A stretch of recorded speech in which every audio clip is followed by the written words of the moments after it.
Fat transfers work best when the individual is prepared properly.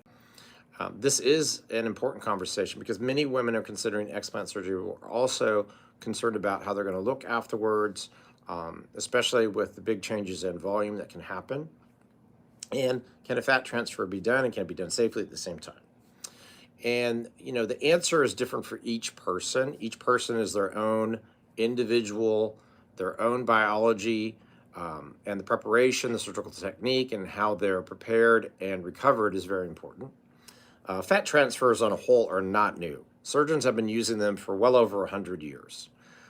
In the early attempts of fat transfers, just because of a lack of understanding about how to handle the fat, the blood supply, the optimization of patients, and overall just understanding of graft survival, the cases didn't go as well as they could have. But over time, like many things, techniques evolved, both the removal of the fat, the processing of the fat, and then the placement has become more and more refined.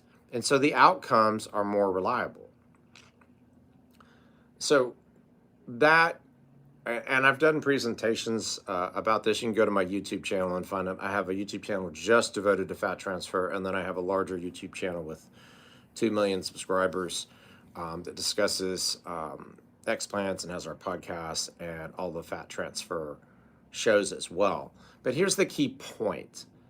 Fat transfers work best when the individual is prepared properly.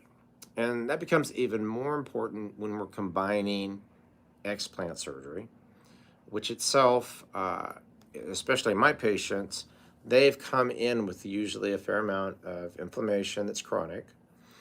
And we don't want them to have anything but the smoothest possible course. So some will say that you should not do a fat transfer at the time of explant, either due to toxicity concerns or the tissues themselves.